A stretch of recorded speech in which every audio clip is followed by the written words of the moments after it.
नमस्कार दोस्तों, स्कूप के एक और नए एपिसोड में आपका स्वागत है।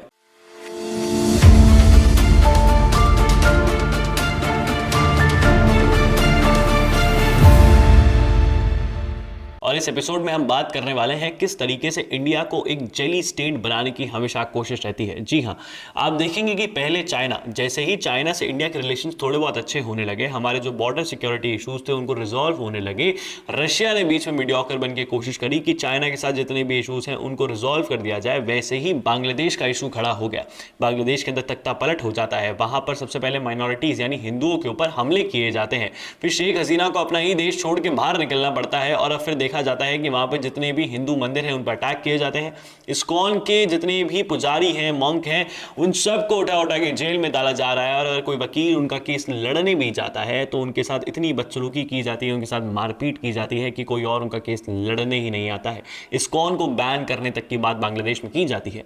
एकदम से ऐसा क्यों हो जाता है कि बांग्लादेश, जिसको आज़ाद ही हिंदुस्तान ने करवाया है, जिसको देश का दर्जा अगर किसी ने दिया है तो वो हिंदुस्तान के जरिए ही उसको देश का दर्जा मिला है, वो एकदम से हिंदुस्तान के खिलाफ हो जाता है। वो इंडिया और बांग्लादेश की बॉर्डर पे बांग्लादेश जो है टर्की के अटैक ड्रोन्स को सर्वेलेंस के तौर पे इस्तेमाल करना शुरू कर देता है। आप देख सकते हैं किस तरीके से जितनी भी चीज़ें करी जाती हैं ये इंडिया को एक जेली स्टेट बनाने की कोशिश होती है कि इंडिया जो है आगे ना बढ़ पाए। जितने भी इन्वेस्टर्स इंडिया के अंदर आ रहे हैं आप देखेंगे, क्योंकि जो चाइना और वेस्ट के बीच में जितनी भी टकराव है, जो लड़ाइयाँ उनके बीच में चलती रहती हैं, उनका फ़ायदा कौन उठा सकता है? भारत उठा सकता है, क्योंकि भारत के पास एक स्ट्रॉन्ग गवर्नमेंट है, भारत के पास एक इंफ्रास्ट्रक्चर है, भारत के पास पोर्ट है, भारत के पास सब कुछ है जो एक पर्टिकुलर इन्वेस्टर को चाहिए। हाँ, ईज ऑफ डूइंग बिजनेस के अंदर हम कहीं ना कहीं मात खा जाते हैं, क्योंकि हम एक डेमोक्रेसी है, डिक्टेटरशिप नहीं। सबके पास राइट्स होते हैं कि अगर किसी बिजनेसमैन को कोई लैंड एलोकेट किया जा रहा है तो आप उसको कोर्ट के अंदर चैलेंज कर सकते हैं। वहाँ पर हम थोड़ा सा मात खा जाते हैं ईज ऑफ डूइंग बिजनेस और लॉजिस्टिक्स के अंदर, लेकिन हम धीरे धीरे उसको भी सुधार रहे हैं। और लोग यही नहीं देख पा रहे हैं कि किस तरीके से इंडिया आगे बढ़ रहा है। क्योंकि बांग्लादेश के अगर एक और डेवलपमेंट की बात करूं तो अब पाकिस्तानियों को कोई सिक्योरिटी क्लियरेंस की भी जरूरत नहीं है अगर वो बांग्लादेश के अंदर आते हैं तो।